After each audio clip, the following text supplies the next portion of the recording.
'మాయ 1' teaser అయితే అంతైతే లేదు. Normal అనిపిచ్చింది. ప్రొడక్షన్ వాల్యూస్ కొద్దిగా తగ్గినవనిపిచ్చింది. ఎందుకంటే సైంటిఫిక్ మూవీ గాబట్టి కొద్దిగా ఇంగ హై ప్రొడక్షన్ వాల్యూస్ ఉంటే బావుంటదని అనిపిచ్చింది.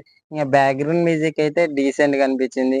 ఇంగ దీంట్లో అయితే 2 రకాలు కనబడుతున్నాయి. ఒకటి బ్రెయిన్ ట్రాన్స్‌ఫర్ మాత్రం కనబడుతుంది. ఇంకోటైతే ఒక ప్లేస్ నుంచి ఇంకో ప్లేస్‌కి మాయమయ్యేది.